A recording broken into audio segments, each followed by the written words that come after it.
चरणों का सहारा लेकर के भजन सत्संग का आनंद लें। भगवान शिव जी बालाजी महाराज के चरणों में अनंत कोटि प्रणाम करते हुए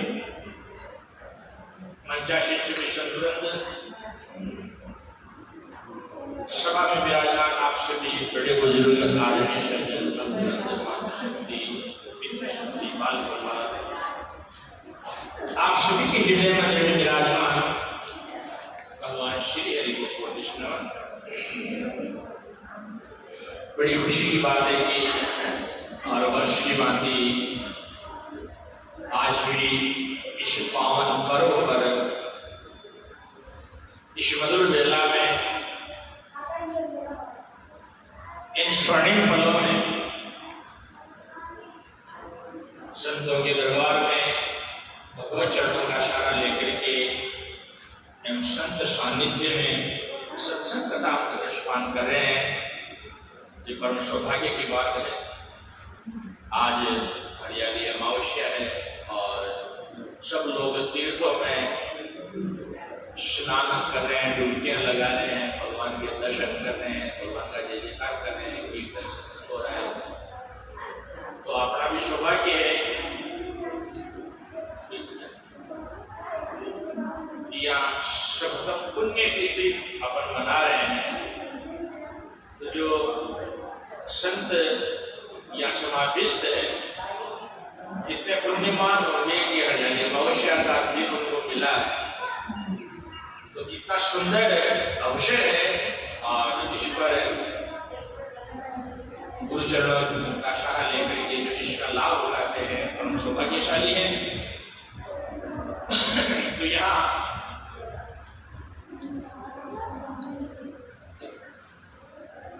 स्वामी जी महाराज पद के माध्यम से हमें क्या संदेश देना चाह रहे हैं।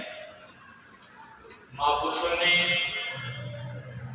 हमारा कल्याण करने के लिए इतना प्रयास किया है। जीते जी समाज को खून पसीने से खींचकर खड़ा किया, हमारे अंदर चेतना जागृति ज्ञान उदय किया और हमें प्रभु के मार्ग में लगाया, ज्ञान का प्रसाद दिया और यहाँ से अपने धाम लौटने के बाद भी ऐसी दिव्य वाणियां ऐसे दिव्य ग्रंथ लिख करके गए जिनका आज तक हमारे को लाभ मिल रहा है, आने वाली पीढ़ियों को मिलता है। तो उनकी वाणी से जो संदेश है वो हमें लेना है, क्योंकि महापुरुषों की सत्संग में भेज करके और ये हमें थोड़ा सा एकाग्र चित्त से श्रवण करके और फिर उन विचारों पर मनन करना चाहिए। उन वाणियों पर उस सत्संग पर थोड़ा हमारा मनन चलना चाहिए, क्योंकि यदि मनन नहीं होगा तो फिर वो बात हमारे हृदय में उठेगी, तो हमारी याददाश्त बढ़ेगी।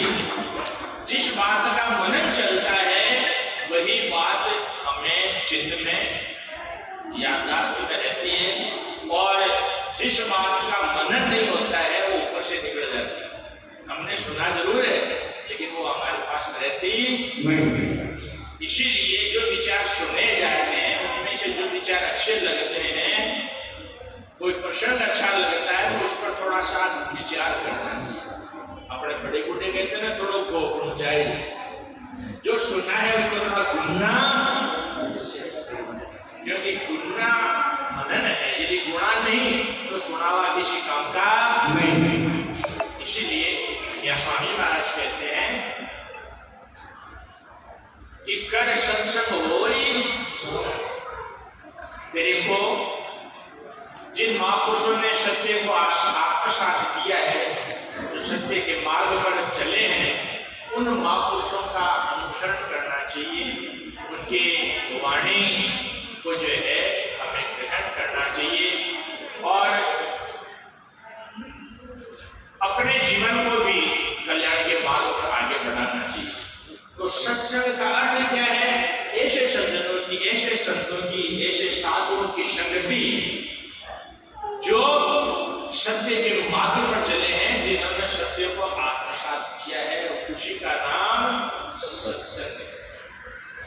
इसीलिए उसी से उस सत्य तत्व की प्राप्ति हमें होगी। तो कर सत्संग, ऐसे सज्जनों की संगति कर, तो महाराज इससे क्या होगा? वो सुधार। सज्जनों की संगति करने से तेरे जीवन का सुधार।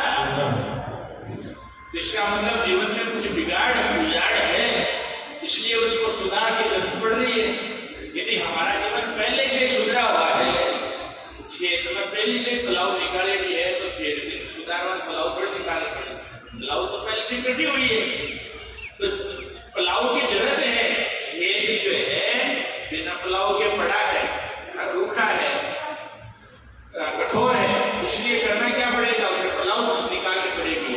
ऐसे ही हमारे जीवन में भी कुछ कठोरता है, कुछ गड़बड़ी है, कुछ दोष है, इसलिए महापुरुषों ने क्या कहा है?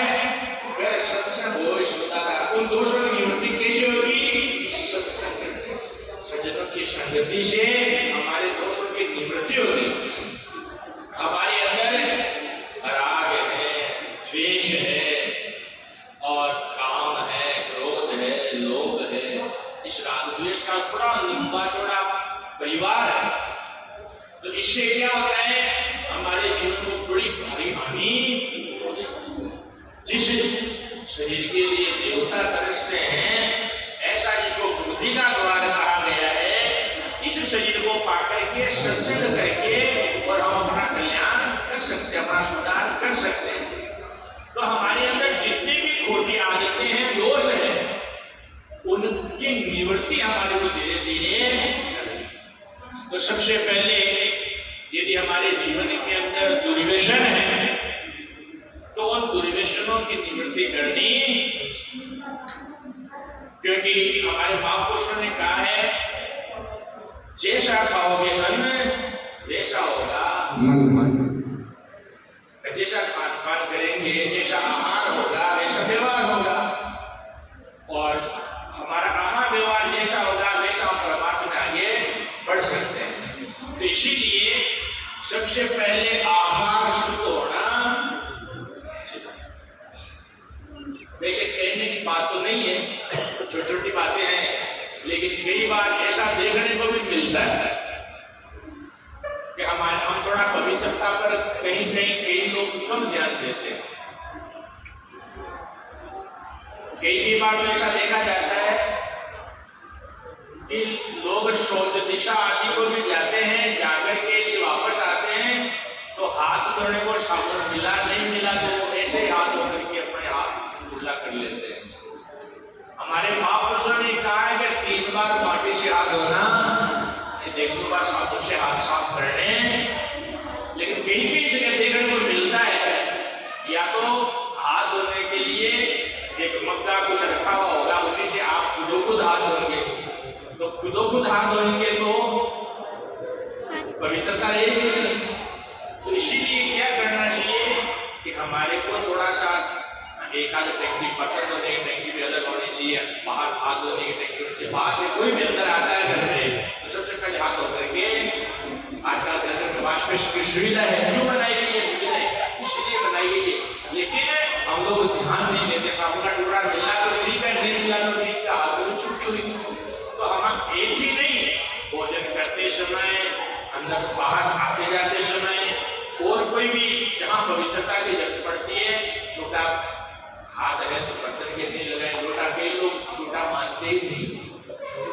भोजन करते समय दोनों हाथों से करते हैं, तो दोनों हाथों से रोटी तोड़ते रहते हैं और खाते रहते हैं, और उसी से लोटा उससे पानी पिया, दे दिया, अपना खाली हो गया, वापस भर के ला दिया।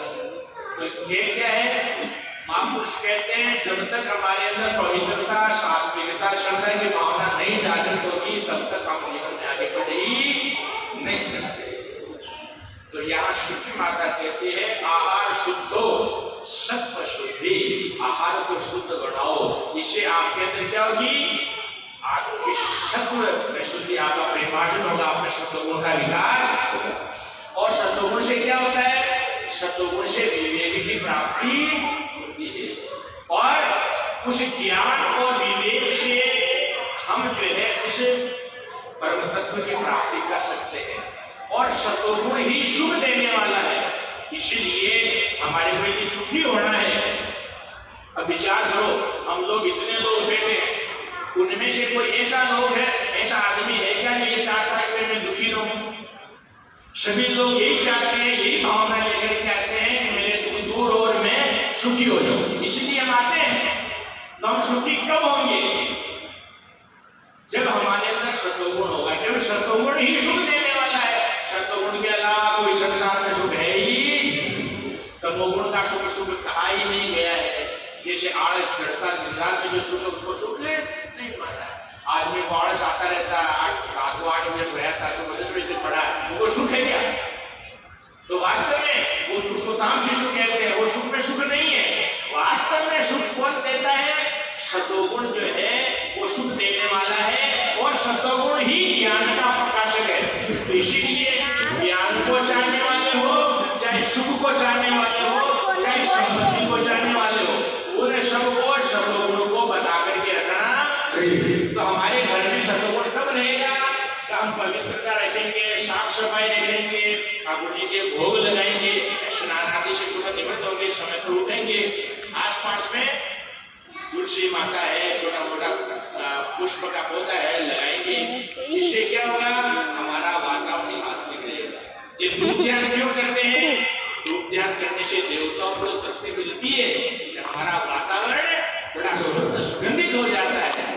इसीलिए जितना अच्छा वातावरण हो गया, भिन्न वातावरण में खड़े हो जाओ तो आप अच्छी खड़ा हो गए, चलो एक कहाँ है, और एक आप बहुत अच्छे वातावरण में, सुगंधित वातावरण में खड़े हो, चारों तरफ बगीचा लग रहा है या धूप ध्यान हो रहा है, तो अपना मन खुश होगा।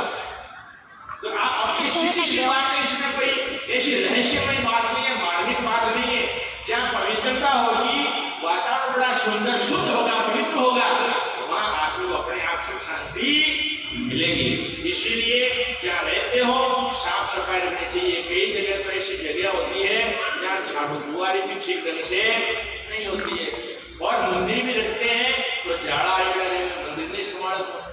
तो जहाँ जाड़े आए हुए हैं तो वहाँ देवता कहाँ से रहेंगे? उसको तो आदमी भी पसंद नहीं करता है। हम वहाँ देवताओं को चाहते हैं, ये देवता विराजमान। तो इसीलिए भगवान का मंदिर रोज जो है सुंदर अपने को बनाना चाहिए। तो यहाँ बात चल रही थी, कर सत्संग हो सुधारा, तो सुधार के ये सभी सुधार है। साफ सफाई करना है, पवित्रता से रहना है, दुर्व्यसनों को छोड़ना है, और भगवान को भोग लगा करके प्रसाद पाना है। ये सुधार है हमारे जीवन का। और हमारा बोलना सुधार, ये क्या है? सब कुछ सीख लिया, लेकिन बोलने सीखो, सब सीखो गए हो तो में। इसलिए बोलना भी भगवान ने हमें तुम्हें वाणी दी है, तो उससे हमें बड़ा मीठा हो, किसी को लगे नहीं। यदि आप कोई बात कहना चाहे हो तो उसको प्रेम से ही कह दो।